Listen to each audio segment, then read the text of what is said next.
Hello. Bueno, esperemos un minutito para que la gente se conecte. Y para que empecemos a hablar del tema. Les quiero dar entonces el resumen de lo que vamos a hablar el día de hoy, que se hizo mucho énfasis en hablar acerca de trámites internos, de peticiones familiares, de cuáles son los familiares que vamos a poder pedir como ciudadano, como residente. Quiero tocar también un tema importante que es el proceso como tal, el tema boom del momento y el más popular, la nueva administración, cómo está cambiando los procesos, y ya al final igual y podemos tocar un poco de tips para darle toda esta información también a la gente que está en este miedo colectivo y con muchas preguntas. Y de lo que nosotros vemos, creo que desde una perspectiva diferente, que es nosotros sabemos perfectamente cómo funciona y cómo ha funcionado el proceso en el gobierno los últimos años, y obviamente pues nuestra opinión, ¿no?, del tema.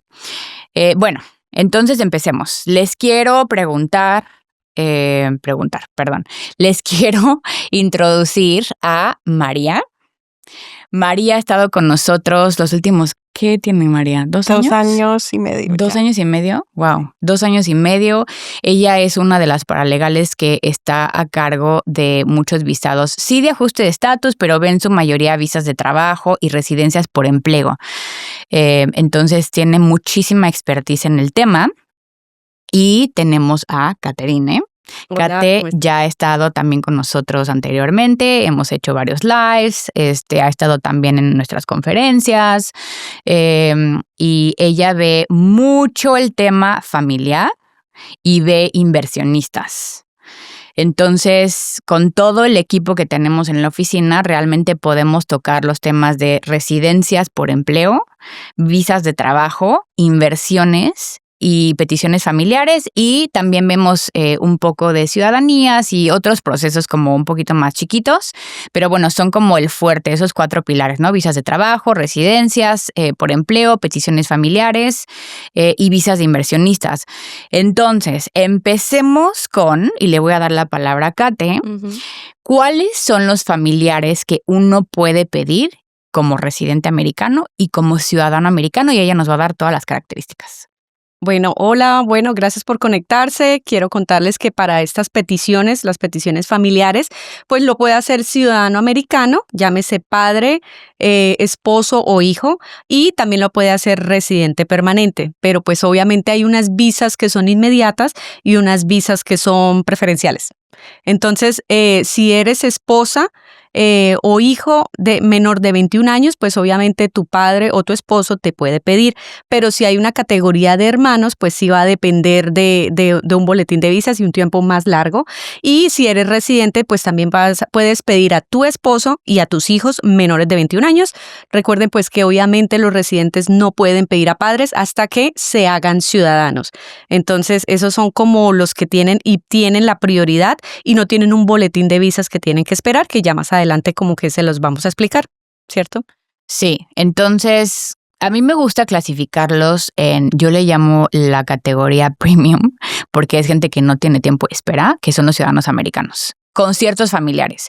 Y la lógica que a mí me hace es los familiares inmediatos que no tienen tiempo de espera de los ciudadanos americanos son familiares que realmente necesitan estar con ese ciudadano americano para ya sea cuidarlos, estar dentro de la familia, la misma casa, etcétera, ¿no? Entonces yo necesito estar con mi mamá, mi papá, necesito estar obviamente con cónyuge y necesito que mis hijos menores de edad, ¿no? Entonces menores de 21 años.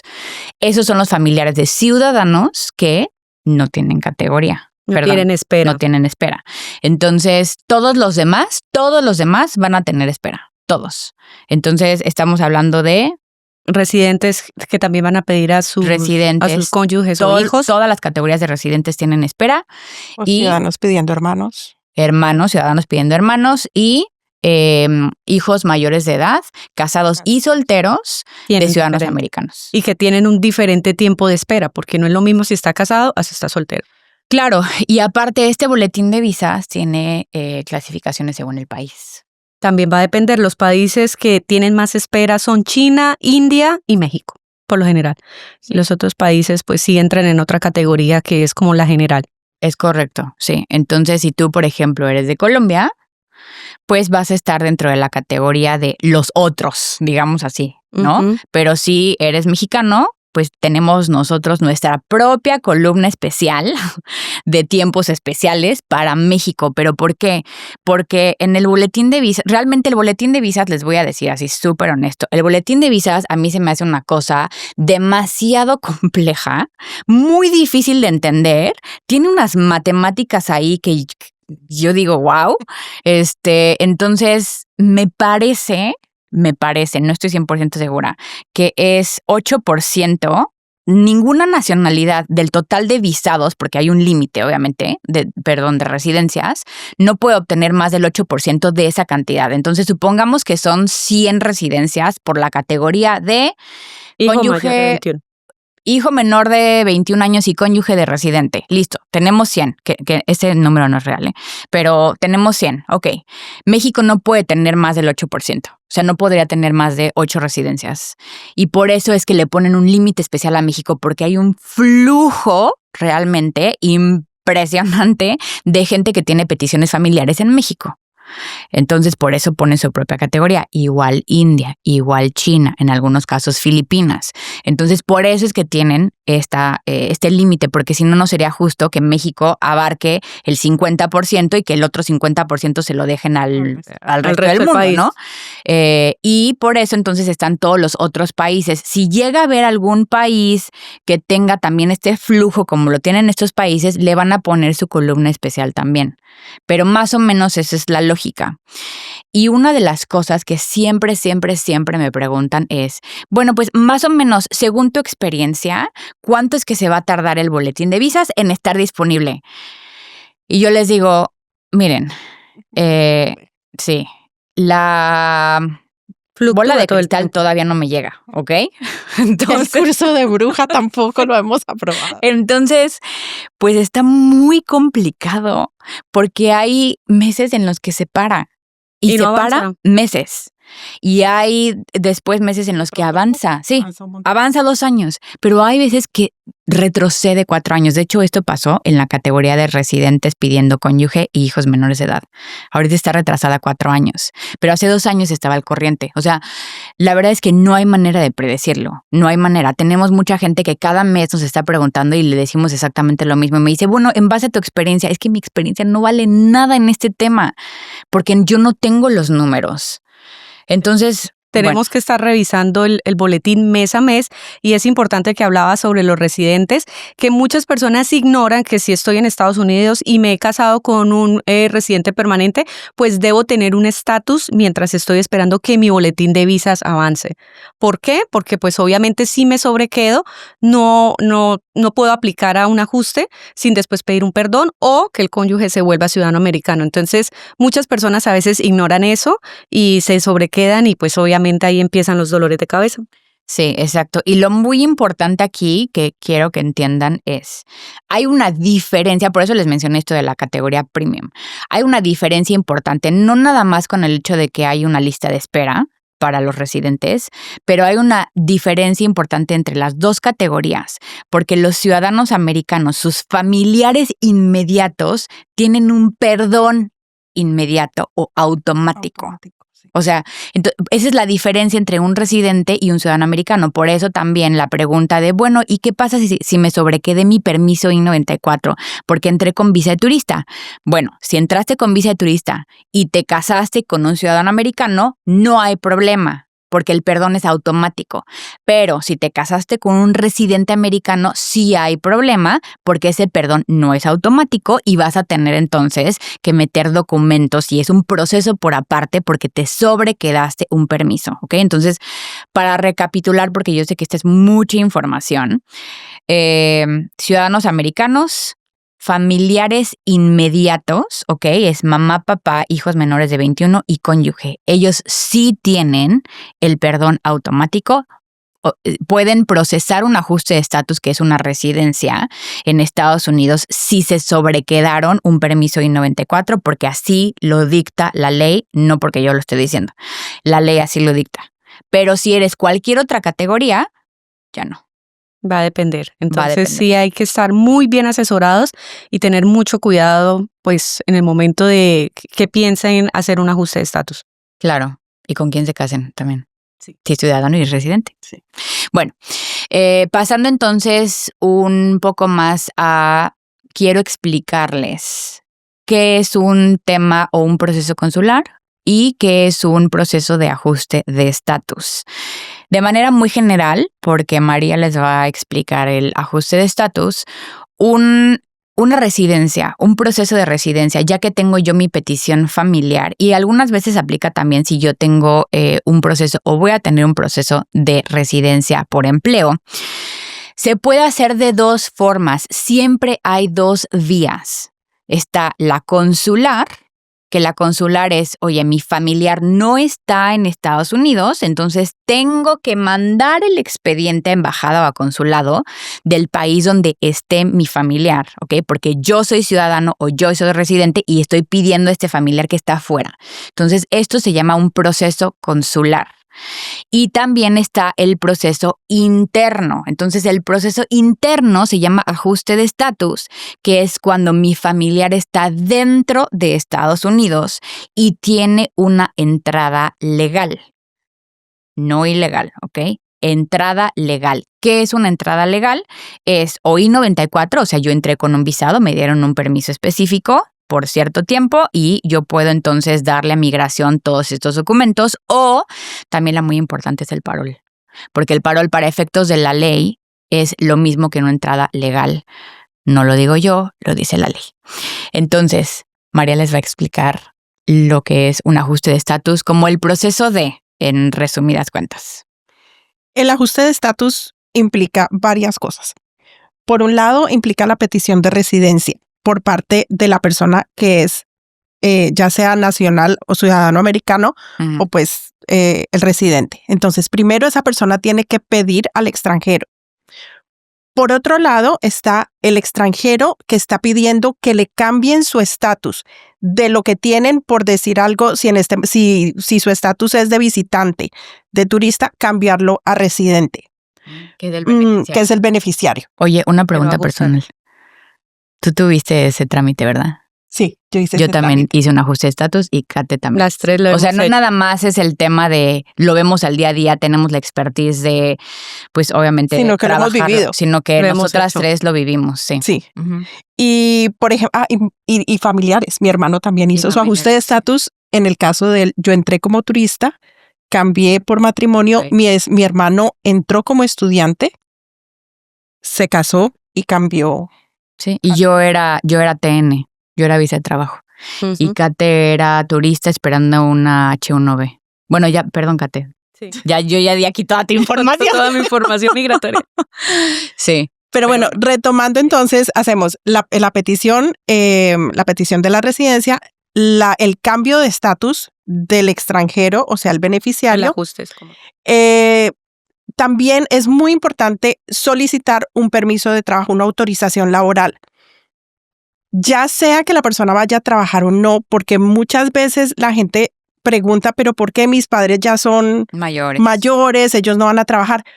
Lo más importante es que al obtener la autorización de trabajo, viene con eso el seguro social. Y todos sabemos que aquí no somos nadie sin seguro social. Entonces, eso es muy importante. Y hay otra aplicación que ahora ha cambiado un poquito y es el parol de viaje. El parol de viaje anteriormente se hacía automático, se incluía con Y era gratis. Con todas las aplicaciones porque era gratis.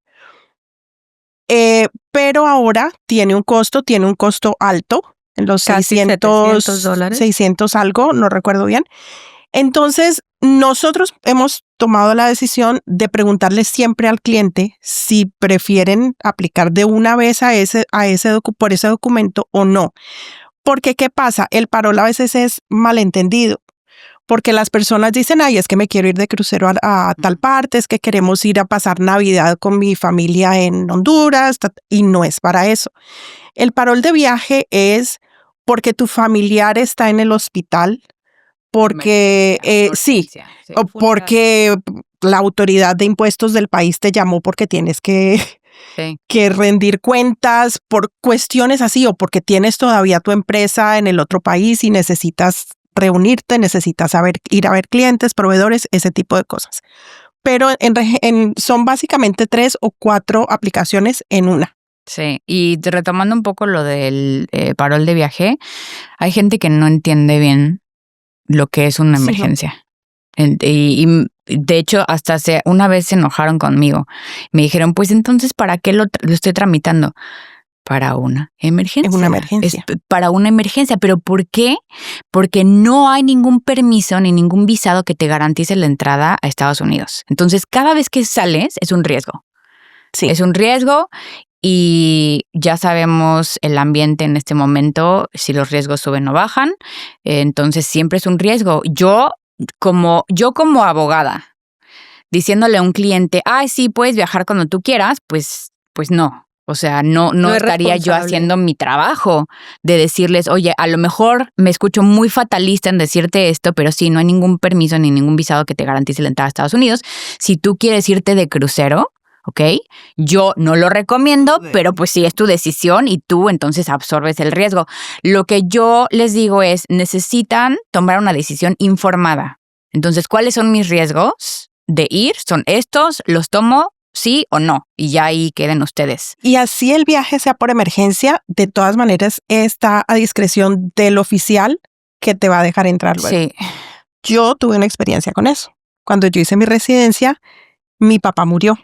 Él murió aquí y se le cremó, pero su ceremonia funeral fue en Colombia. Mi mamá se llevó las cenizas y para mí fue muy difícil tomar la decisión si viajaba o no viajaba, y yo tenía el parol en ese momento. Y tomé la decisión de no viajar porque mi papá supo lo que a mí me costó, lo importante que fue para mí mudarme a este país y todo eso, y yo sabía que él me iba a entender. Claro. Si no viajaba, yo estuve con él en sus últimos días en el hospital y todo eso, y no viajé. Pero aún así, USCIS siempre sabe y siempre va a haber el riesgo, porque si tú llegas a salir, de todas formas, incluso una vez nos llegó una carta diciendo, señor tal, por favor repórtese, ya que el día tal, en el vuelo tal, con destino a tal lugar, usted salió de los Estados Unidos, por favor explique. Entonces, pues obviamente se puede caer todo el proceso con eso y... Sí. Y se pierde el tiempo, el dinero y pues... O sea, nunca va a salir de nosotros que viajen. Jamás. Hasta que el proceso no se concluya. Y hemos tenido varias emergencias. Muchas. De funerales, de muerte, de gente muy enferma, y se les dice y la persona toma la decisión, pero de nosotros nunca va a salir el sí viajen. Sí, porque también tuvimos el caso de que eran los 90 años de la abuelita. Sí, entonces, también tuvimos el caso del crucero, o sea. Y muchas veces hemos tenido caso en que la persona tiene su parol de viaje autorizado y ha podido viajar, por ejemplo, por cuestiones de tener su empresa fuera del país, y un día se lo quitan a la entrada y ya. Sí, entonces igual si van a tener la residencia van a poder viajar cuantas veces quieran, pero si están en un momento en el proceso, pues lo más recomendable es esperar porque pues sí es un proceso que tiene mucha gente en fila y pues para qué arriesgarse por algo que está próximo a cumplirse. Cada proceso tiene sus pros y sus contras. Entonces, en realidad, si uno o más bien toma la decisión de hacer un proceso interno, ese es el contra. Un ajuste de estatus, tú te tienes que quedar aquí. Tu visado ya no sirve. O sea, tu visado ya guárdalo en el cajón, porque necesitas permiso del gobierno. Por eso se llama ajuste de estatus, porque si tú entraste como turista o como trabajador o como inversionista, lo que tú quieras, ajustas y es un proceso tardado para que seas un residente permanente. Entonces van a ser aproximadamente en este momento 10 meses. Y tienes que considerar, y está rápido, ese es el pro. Tienes que considerar que en esos 10 meses a lo mejor no te llegue. Que no se muera nadie. Sí, a lo mejor si tienes una emergencia, sí tienes el permiso. O sea, hay muchas cosas a considerar. Ahora, en el proceso consular, ¿cuáles son los pros y los contras? Bueno, el pro es que tú te puedes hacerlo fuera, o sea, puedes esperar fuera. Eso quiere decir que vas a estar a lo mejor en México, en Colombia, o sea, en el país de origen, pero el contra... Pero no puedes venir.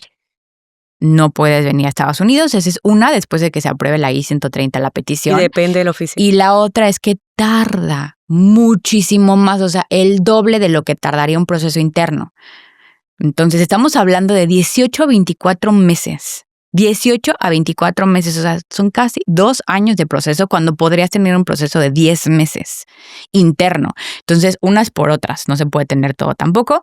Y otra vez, tomar una decisión informada y ver, ok, ¿qué es lo que más me conviene? Muchas veces cuando son peticiones de, ay, estoy pidiendo a mi mamá o estoy pidiendo a mi papá, la gente pues mayor ya tiene más una estabilidad en su país de origen y les cuesta mucho trabajo hacer un trámite, por ejemplo, de ajuste de estatus, porque los estás moviendo de su país, de su entorno, de sus hermanos, de su gente, de su todo, sin poder salir. En Estados Unidos durante 10 meses, para ellos sí les cuesta mucho. Y en ese tipo de casos, yo lo que recomiendo es, mira, ¿por qué no le hacemos un proceso consular que se espera la cita? A lo mejor sí son 18 o 24 meses, pero no tiene que dejar su comunidad. Arraigo. Puede estar ahí y ya cuando sea residente, entonces ya puede ir y venir sin ningún problema. Y el caso contrario sucede con los matrimonios. Sí. Con los matrimonios, o sea, cuando se hace el ajuste de estatus, estás los 10 meses, suponte que se extienda demasiado, que se extienda a 15, 16 meses. Estás con tu cónyuge nuevo, estás aquí iniciando una relación y todo eso, pero están juntos. No puedes volver a tu país, pero están juntos. Mientras que cuando estás en tu país de origen y te has casado con el ciudadano y empieza esta impaciencia de que no pueden estar juntos y cuánto más va a tardar fuera de eso, porque es que primero se aprueba la residencia, entonces ya entra la ansiedad por verse, pero resulta que hay que pasar al National Visa Center y hay que esperar que haya cupo, hay que hacer los trámites ahí y fuera de eso esperar a la embajada. Sí. Entonces es muy fácil, es muy fácil que se impacienten y que se frustren.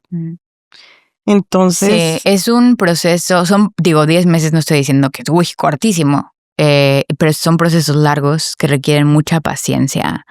Entonces hay que prepararse con todo esto. Y también hay mucha incertidumbre, porque la gente, son procesos complicados.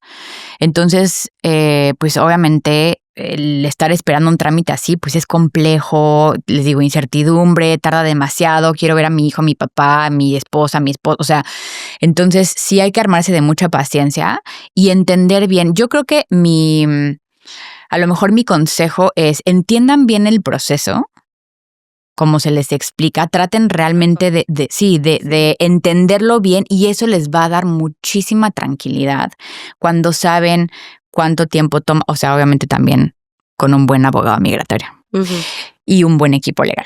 Pero cuánto tiempo toma, cuáles son las instituciones gubernamentales, qué documentos se necesitan, como que el paso a paso, y creo que eso da mucha paz de decir, ok, esto toma tanto, vamos a prepararnos para los 2 años, estos van a ser los pasos. Puede ir, viajar, el ciudadano americano puede ir y venir, y que hay que tener paciencia, por ejemplo, si va a estar el proceso en el Centro Nacional de Visas, que a veces los documentos no cargan o al oficial no le pareció, o luego mientras se va a la embajada, y pues que a veces se impacienta el peticionario, el beneficiario, y pues dicen, no, voy a hablar con el congresista de mi estado para que me ayude, pero pues a veces las personas no entienden que hay mucha gente también haciendo lo mismo, la misma solicitud, y que en últimas USCIS y el Centro Nacional de Visas tienen demasiadas peticiones. Entonces, pues sí están trabajando fuertemente. Sí, la verdad es que, yo tengo una lista de quejas, obviamente, con migración, una lista amplia, pero yo creo que sí están haciendo su mejor esfuerzo para sacar la cantidad de aplicaciones que hay. Se ha notado cambio. Se ha notado cambio. Sí, y también depende de tu proceso. O sea, tratan diferente, y yo te lo dije, ¿te acuerdas, María? A las ajustes de estatus por trabajo que a los familiares. Pero es un mundo de diferencia de cómo se maneja. Entonces, bueno, son muchas cosas. Aquí la conclusión es tener paciencia, entender el proceso y tomar la mejor decisión conforme a lo que se sabe. Y llevarlo completo, porque si tú haces la solicitud, por ejemplo, no, es que la subí en línea y solo subí el acta de matrimonio, pues obviamente te va a tomar más tiempo porque no lo entregaste ni con traducción, ni pediste los documentos ni cargaste los documentos que se pedía, o si lo hacen incompleto, pues, o si hay mucha desinformación, pues también va a tardar mucho más. Sí. Y la pregunta que siempre hacen es, ¿pero realmente necesito un abogado? Y siempre. Y yo les digo, miren, esta es mi respuesta.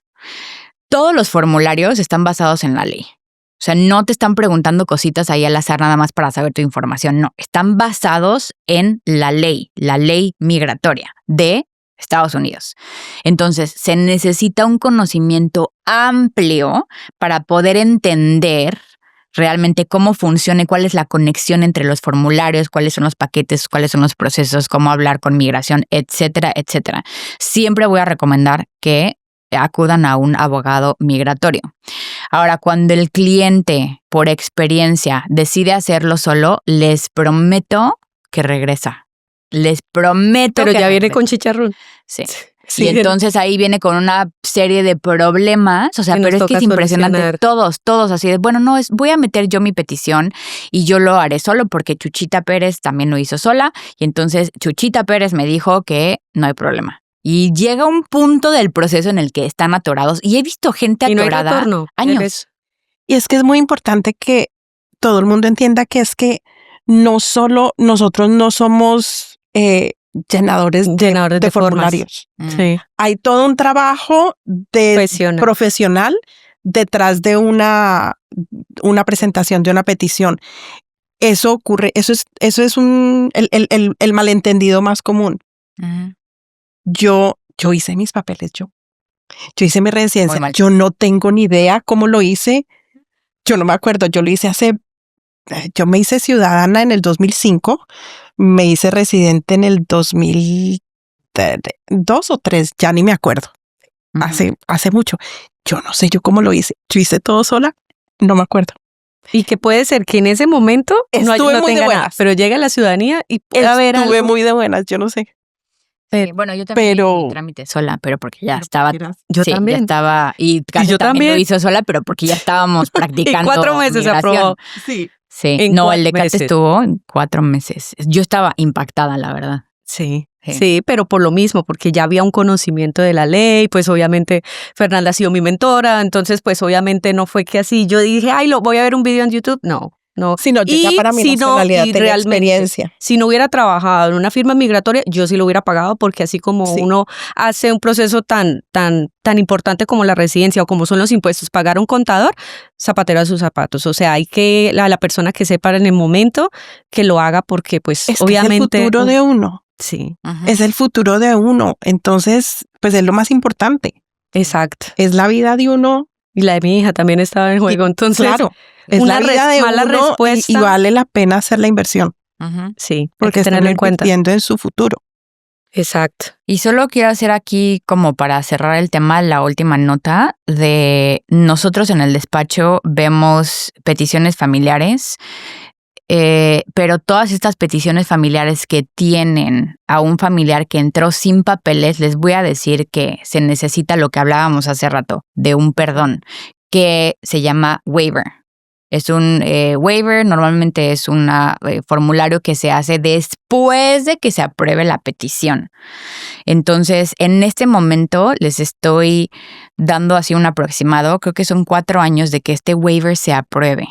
Sí lo hemos hecho, lo dejé de hacer hace ya, yo creo que un rato, porque el tiempo, la verdad, del proceso es demasiado. O sea, es demasiado. Los waivers son demasiado. Tenemos ahorita un waiver que yo tomé hace 4 años, lo aprobaron hace unos meses y todavía seguimos en el proceso. No ha concluido, esperando, no ha concluido. Entonces, bueno, para esos familiares que se sobrequedaron o que entraron sin papeles, ¿ok? primera entrada, porque tampoco es un perdón por todo lo que yo he hecho en la vida y migración y todo y ya se acabó. No, hay diferentes perdones para cada cosa. Entonces, Depende. estoy hablando específicamente de la gente que entró con visado y se sobrequedó y no son familiares inmediatos de ciudadanos americanos. Y también la gente que entró sin papeles, primera vez, no tiene ningún tema con migración, ningún tema de aspecto penal Primero. y quiere buscar un perdón, si se puede, nada más que a estos procesos de los que acabamos de hablar, que son entre 18 y 24 meses, y el ajuste de estatus que normalmente toma 10, agréguenle un waiver de 4 años. Entonces, para el Tiene total mucha que paciencia. sean 6. Sí. 5 o 6. Entonces sí, es bastante. Pero bueno, esa es la información que les tengo acerca de los waivers. Ahora, toquemos lo más divertido, que son las noticias o las preguntas que nos han hecho los últimos 60 y tantos días, ¿verdad? Porque estamos en abril, entonces vamos a hacer casi 90 días del Señor. Y María me estaba diciendo una pregunta muy buena que nos han hecho varias veces los residentes. Pues es que yo creo que a todos nos ha inundado el Instagram, el TikTok, el Facebook, el de todo, con videos de que si salgo y no me dejan entrar, si soy residente, así sea residente permanente, si me van a quitar la residencia, si me van a quitar, si me hacen firmar algún documento a la entrada. Hay mucha noticia, mucho video diciendo, es que en el punto de entrada me obligan a firmar un documento y es una renuncia a mi residencia. Es que sí, no me voy a meter al tema de las deportaciones porque eso sí es cierto que ese es un hoyo negro, pero que si me van a pedir mi celular, que si me van a abrir mis redes sociales, que puedo publicar, que si viajo con el teléfono. Hay mucho pánico, mucho pánico. Sí, demasiado. Pero si miran la fuente. Sí, en primera, sí, hubo una persona, cliente de nosotros, que creo que nos hizo exactamente esta pregunta. Me mandó un correo y le dije, perdón, cliente, obviamente no voy a decir nombres, perdón, cliente, ¿de dónde sale esta información o de dónde lo escuchaste o qué? Y me dijo que de TikTok. Sí. Entonces, por favor, no. ¿Ok? Todo esto que se escucha no es nuevo. Nada es nuevo. Siempre han revisado celulares, ¿ok? De hecho, si ustedes han tramitado pongámoslo sencillo, una visa de turista en los últimos, ¿cuántos años, Katy? 4 o 5 te piden redes sociales. En el DS sí, en el formulario te piden redes sociales, o sea, entonces redes sociales no es nuevo, la revisión de tu celular no es nuevo tampoco. Se escuchó también mucho de esto que les estaban quitando la residencia en COVID, no sé si te acuerdas. No. ¿No? Yo lo escuché mucho en COVID. No, porque yo en COVID estaba viviendo, yo me quedé atrapada en Colombia. Ok. Yo me quedé atrapada en Colombia en pleno COVID. Bueno, lo escuché mucho de gente que entraba con residencia y le querían hacer firmar un papel y después esa gente hizo algún trámite legal y se la regresó. No sé la verdad, pero como que cada vez que hay un cambio fuerte, y también acuérdense que en COVID 2020 fue el cambio de presidencia. Entonces, cada vez que hay un cambio fuerte o de presidencia, de administración, se ven los mismos temas, pero no es nada nuevo. Y les hice una historia en redes sociales hace poco donde les decía, miren, también están hablando de, bueno, es que la gente que tuvo hijos en Estados Unidos y quiere ingresar otra vez con ese niño que tiene el pasaporte americano y que los papás tienen un visado, que les están quitando el visado. Bueno, partamos de la base de que tener un hijo en Estados Unidos no es ilegal. Ahí partimos, ok. Después de eso, ¿qué pasó con ese caso específico que uno escuchó, que leyó en redes sociales? ¿Saben si se sobrequedaron un permiso? A lo mejor esa es la razón.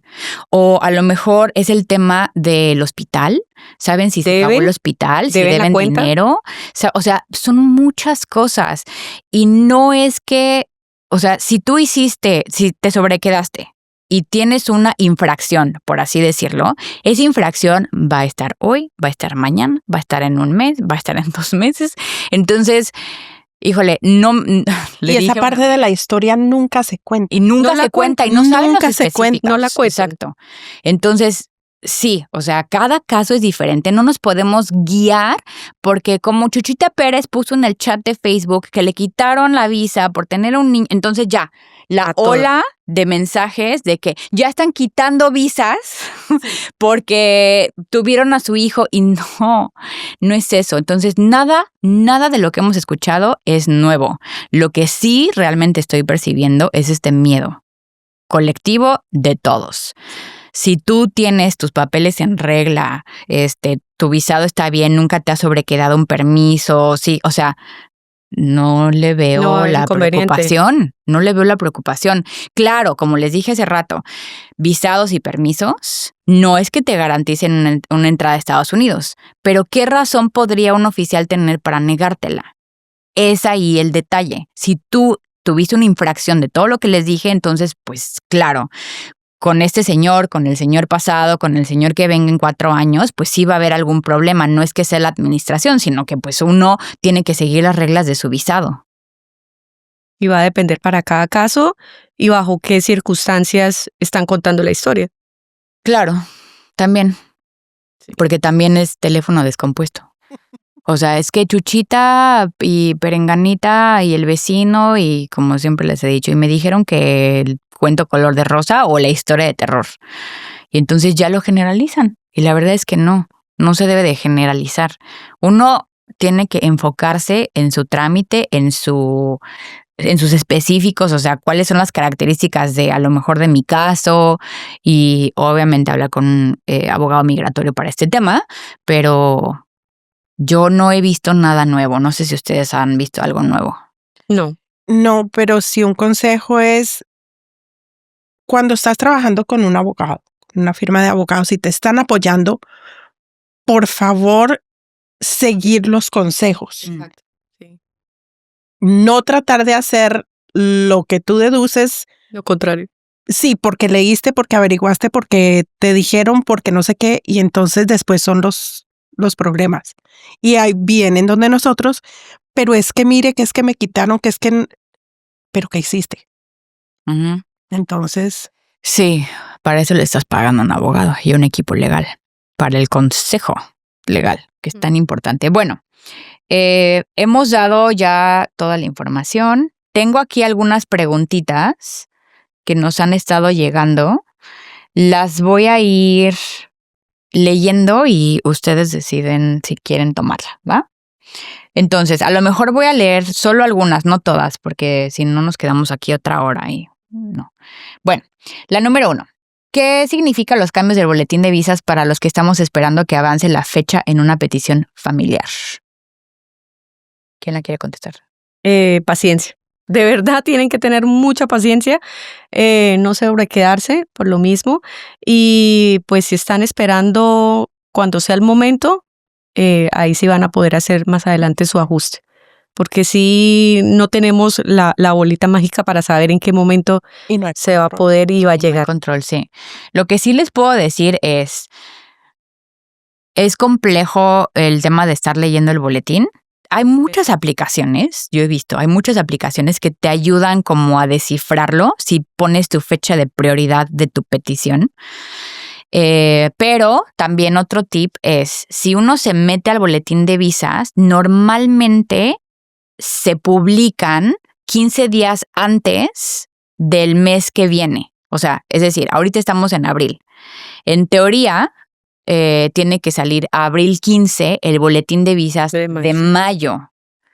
¿Ok? Entonces, hay 15 días en los que uno puede saber cómo es que va a venir el próximo mes y se puede ir revisando mes a mes, pero hay categorías que van excesivamente lentas, como por ejemplo hermanos e hijos mayores de edad. Y que a veces la gente se descompone mucho porque no saben que si yo quiero pedir a mi hermano, pues los tiempos de espera son más de 15 años, ¿no? Sí, o hasta de 20. Sí, entonces pues a veces no es una buena idea la petición. Bueno, no es que no sea una buena idea, sino que hay que hay que tener en cuenta que es hermanos y que va a estar larga la espera.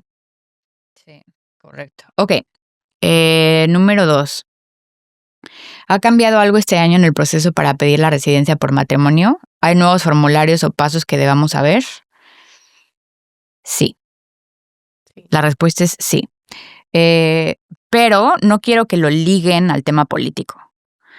USCIS, que es migración interno, cambia los formularios todo el tiempo. No importa quién esté como presidente.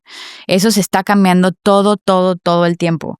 Entonces, sí, ha habido ajustes. De hecho, hubo un ajuste con la administración pasada fuerte, que fue el tema de las tarifas. Reajustaron absolutamente todo el tema de petición familiar, porque como se los decía María, antes estaban ciertos formularios dentro de un mismo costo, los cambiaron, entonces sí hubo un cambio bastante fuerte, pero en cómo organizaron estos formatos. No sé, María, si quieres agregar Examen algo. médico, que ahora tiene que El ser examen médico es un cambio obligatorio, enorme, que antes y se se podía rechaza. hacer en el transcurso de la residencia, casi que al final a veces, ahorita hay que pasarlo de entrada. Sí, de entrada. Lo que ellos quieren hacer, que creo que está bien, es tratar de tener todo el paquete para aprobarlo Listo lo desde más el rápido. principio. Sí, Ujú. lo más rápido. Entonces, el examen médico, por ejemplo, yo en el 2000, ¿qué fue? 18. Sí, no, 2019 me hice residente. Sí, porque cuando me tomé los biométricos para mi residencia, me empezaron a dar contracciones porque estaba embarazada de mi primer hijo y lo recuerdo perfectísimo. 5 minutos se tomó en que me dieran los biométricos porque me querían sacar casi a patadas del edificio. Le dije a la señora, perdón señora, es que me siento muy mal, creo que tengo contracciones. Y me dijo, sí, y así casi por el walkie-talkie, la señorita necesita pasar urgentemente. Y yo pasé de una, bueno, no viene al tema, pero ¿cuál era mi punto? las contracciones. No. Mi No, el punto es examen que- médico. Ah, ok, el examen médico. Yo di el examen médico en entrevista. Sí. Sí, yo lo di en entrevista y se podía, pero en diciembre creo que fue el cambio, Sí. donde dijeron, ya no más, me traes el examen médico, necesito saber que todo esté en línea para yo ver si te apruebo. Porque otra de las cosas que ha cambiado, no con esta presidencia, sino con la pasada, fue que ya nos estaban dando entrevistas para residencia por matrimonio. Ya no, si había la evidencia suficiente que era lo que querían ver, ya no daban entrevista. Estaban tan atrasados, creo yo, por COVID, obviamente, que dijeron, ¿sabes qué? Démosle velocidad a esto. Agilista. Sí, entonces yo creo que de los cambios que va a haber próximamente con esta presidencia, o sea, la actual, es que van a seguir teniendo entrevistas. Y sí nos ha llegado citaciones para que acudan a entrevistas. Sí. ¿Hemos tenido residencias aprobadas sin entrevista en los últimos 60 días? En No los recuerdo. últimos 60 días no. Están No. llegando con entrevista. Con entrevistas. Y en la entrevista se decide. Y esa es otra cosa que pone a la gente nerviosa y no hay necesidad de asustarse. Pero es que sí, Es que impone el mucho. agente de USCIS o el Impone oficial mucho. de aeropuertos, no sé por qué a uno lo intimida tanto. Sí. La verdad es que yo me sigo poniendo nerviosa cuando entro. Sí. En aeropuertos. Pero eso ya es un tema de desde niña. A mí me decían, y no hables, y no estoy callada, y casi reza para que nos dejen pasar. Y yo, ¿qué está pasando aquí? Y es un miedo que te da. A mí se me quitó ese miedo a la fuerza, porque la primera pregunta que le hicieron a mi esposo la contestó mal y era mi cumpleaños. Sí. Mi cumpleaños es el Gravísimo. 6 de septiembre y él dijo noviembre, yo no sé qué. Ni siquiera A mí- atinó ni al No, día nada, como 2 meses de desfase y a mí se me congeló toda la sangre. Y cuando yo vi y el agente se fue levantando Sí, dijo, me de su deportaron. escritorio y yo dije, me van a sacar de este país ya. Y entonces se le paró así y se le fue hacia mi esposo y le dijo, yo soy oficial del gobierno y de aquí en adelante usted le debe dar a su esposa doble regalo de cumpleaños y doble celebración. Y yo, O sea, buena onda. sí, o sea, a mí se me quitó el miedo así. Y hubo otra cosa, yo no sé si fue, mi marido no atinó Nada. a nada. Porque no iban con abogado. Porque Claro, usted misma hizo íbamos el solos. proceso. Claro, a nosotros nadie nos preparó. Claro, tiene que ir preparado. Total, Él ve, ahí se ven las ventajas. total. Sí, la entrevista más larga que he tenido de petición familiar duró 3 horas. Demasiado. Demasiado, pero fue una petición que era la segunda vez que metían el proceso. Entonces, la segunda vez, pues yo trato, obviamente, de arreglar lo Remendar. más que se pueda, pero les vuelven a hacer una entrevista y llegamos los 3. Se les entrevistó a esposo y esposa. Después sacaron a la esposa. Se le hizo entrevista entonces nada más al esposo. Después regresó la esposa. Sacaron al esposo. Ujú. Se le hizo entrevista entonces a la esposa. Y después se les hizo otra entrevista juntos.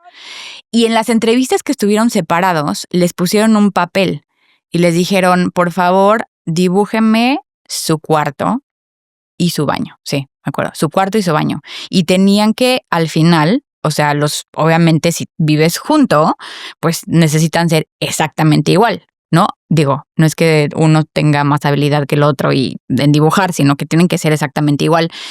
Y esa entrevista lo hicieron exactamente igual. Era un matrimonio real, pero se las hicieron así súper, súper difícil. Y después de 3 horas, y teníamos un traductor aparte, se me olvidó.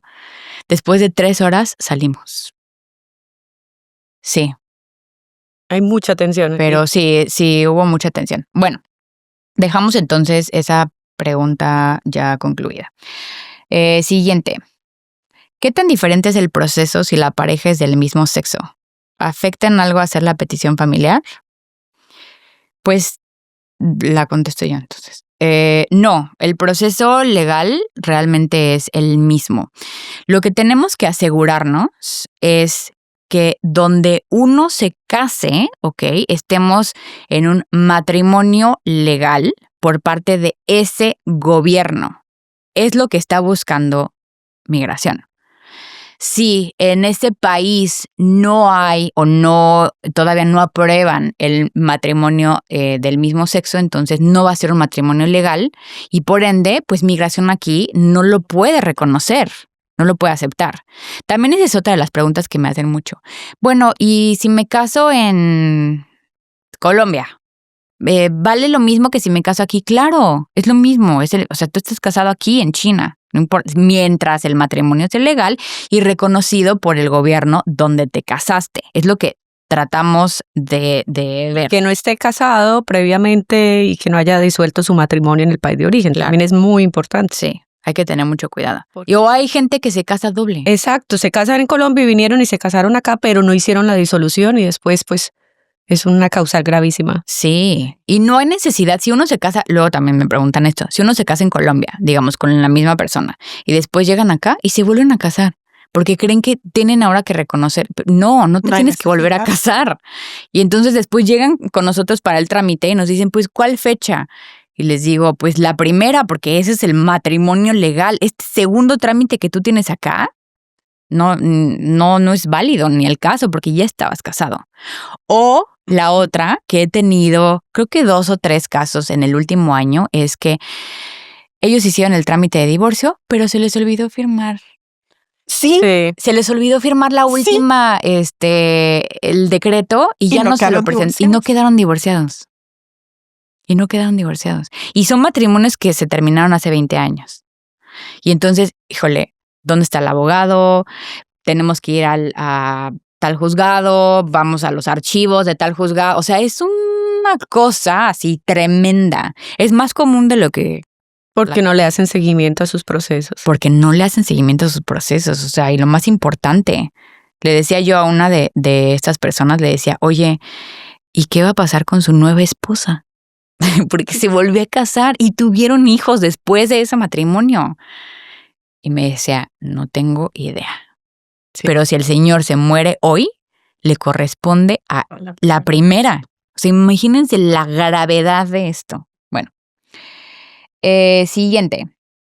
Es cierto que ahora están tardando más en aprobar las peticiones I-130. ¿Hay algo que se puede hacer para acelerar el proceso? Si son No. causales si se está pidiendo, pues obviamente razones de expeditas por razones humanitarias o financieras, entra a discreción del oficial como tal, ¿no? Y hay que proveer la suficiente Evidencia, evidencia. junto con traducciones. Sí. ¿Por qué? Junto con traducciones, porque la mayoría de los documentos no está así. Y que sean, y sí, que sean de fuerza mayor. Y sean de Que sean fuerza de mayor. fuerza Sí. mayor. La más reciente que hemos tenido fue un waiver de los 2 hermanos. Sí. Estos 2 hermanos tienen a su mamá ya muy enferma, con una Ese enfermedad terminal. Entonces se pide, o sea, el waiver, como les digo, es de 4 años y se tuvo que pedir un proceso expedito porque no sabemos si la mamá esté viva en 4 años. Entonces, o sea, mandamos la documentación y se aprobó. Sí, se aprobó. Se aprobó. Entonces, sí se puede, debe de haber una causal fuerte, o sea, algo de fuerza mayor. Normalmente dicen razones humanitarias o el famoso financial hardship. Sí. Sí. Y el financial hardship tiene que ser muy bien demostrado. Sí, siempre con evidencia, siempre.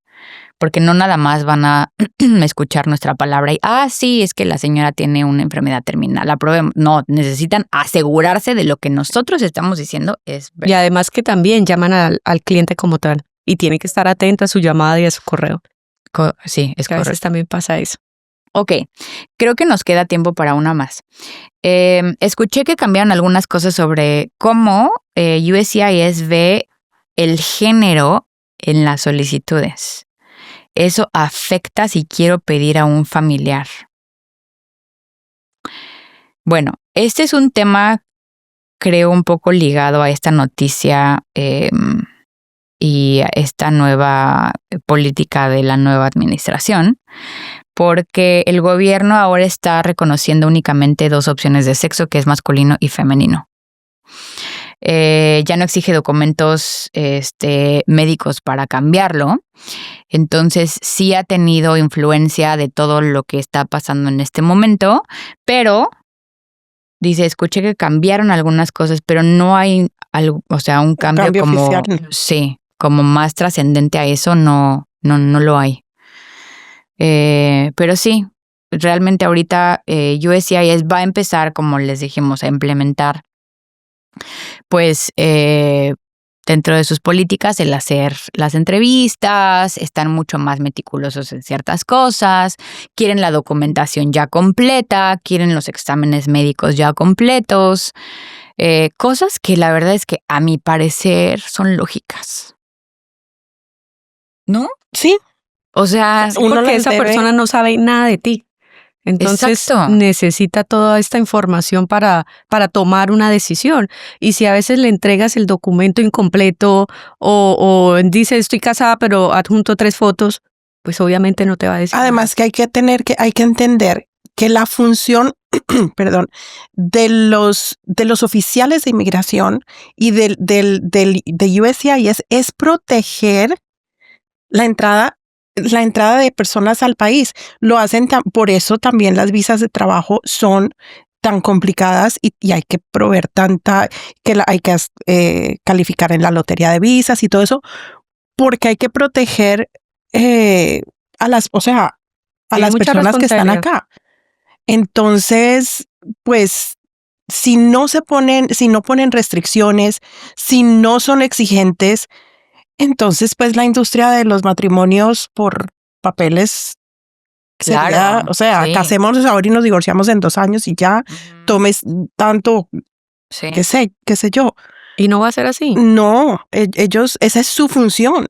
Y en todos los países es así. Y ellos están también entrenados para eso, para que en un momento de una entrevista pues puedan leer el lenguaje corporal, pueda ver cómo se hablan, pueda ver con los papeles, pueda ver si es cierto o no, porque basado en eso ellos tienen una decisión y que además también tienen un supervisor, ¿no?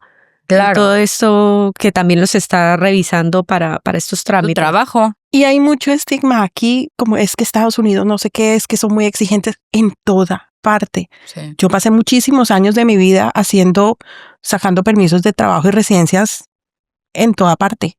En Latinoamérica, en Europa, en África, en Australia, en toda parte es igual. En toda parte es igual. Sean más fluidos los procesos o no, las restricciones son iguales.